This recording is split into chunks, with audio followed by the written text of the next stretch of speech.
I'm here with Julian Martin, who is a good friend. I'm going to be asking him some questions all about, well, your music really, and like what you do as a musician and what you're interested in. Cool. I first came across you at your workshop at the Gate. I personally found it like really supportive. It was one of the things that gave me the confidence to get into feeling like I could be involved. You're talking about the jam night? That's right, yeah, exactly.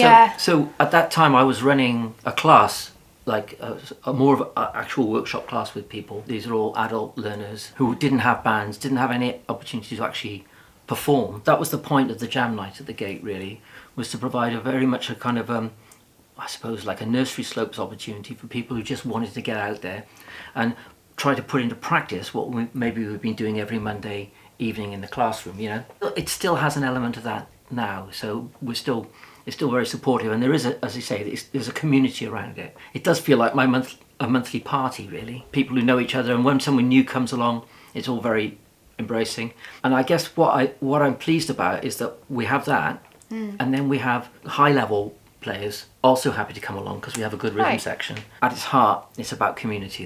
I definitely felt like that to me, and it felt like even if you weren't somebody that necessarily thought of themselves as a musician, or indeed, like as you said, professional, that you could take part, and it was like really supportive. Yeah, I'm really pleased that that's how it comes across, actually. Do you see yourself as like a role model, or somebody that is there to kind of like set an example in terms of like what you can do or how you can support others within music as well? I don't know about a role model. I just do what I do. I mean, I'm not a national or international figure in jazz or anything. I'm just a local guy. I have certain values around music that I think are important. The idea of communication and listening, much more than about nailing a lot of technical stuff.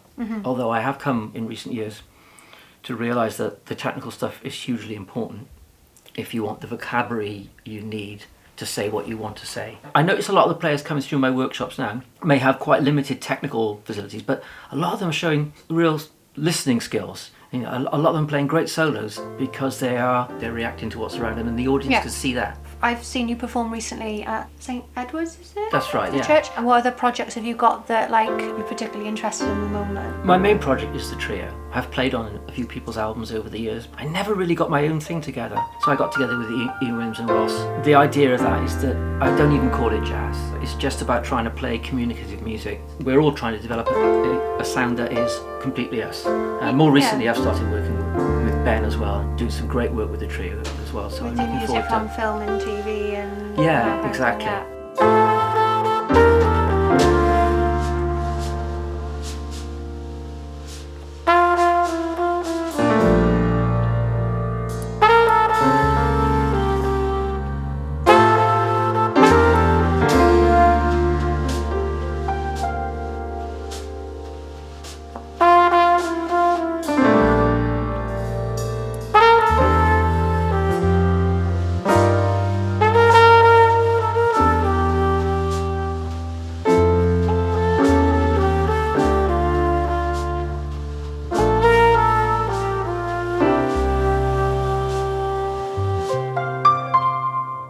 And the other thing I like to do, I like to play trumpet for fun. I just like to go out, make a noise, and that's quite a good way of keeping everything else in perspective. Whenever you play an instrument, if you learn another instrument, there's always something that comes back to the instrument you started with.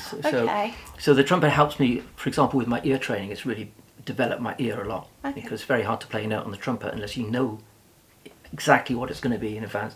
It's interesting actually, because I was going to ask you like about the St Edward stuff, because when I came to see that, it was packed, you know, in there, and it struck me initially. I was like, well, how did you get all of those people in this local area to be interested in jazz? But it wasn't necessarily just jazz, and I think that maybe it's because your approach it's more about the feel, and as you said, like the listening and engagement and making people a part or something. But one of the things I'm most proud of really with the trio is that we have lots of people come and listen to it who are not into jazz. And sometimes they go away not even thinking they've listened to jazz. It's just about, music should be emotional, and it's just about playing something that garners an emotion in people. And if you can do that, the idiom becomes irrelevant really. Do you have any advice to musicians out there who are wanting to make a go of things? Because I see as you're quite a proactive person and you're good at like, oh well, in my opinion anyway, you're good at networking with people. And I'm not sure that I am, actually. I mean, what's happened is I teach in the community, I run a jam night, so there is a fairly large community, and I teach piano privately. So there's a fairly large community of people around me. That's kind of, I suppose, who I tell about what I'm doing. And those are probably the same people that come along to the gigs, and word gets out. For me, the advice is to try and engage with community in an honest and open fashion. You know, people will come to listen to your music again and again if you have a reliable product, and the best way of getting stuff out there is when people come away from a gig and they talk about it. It's been a pleasure talking to you. Thank you very much for doing this. Okay, dear, thank you.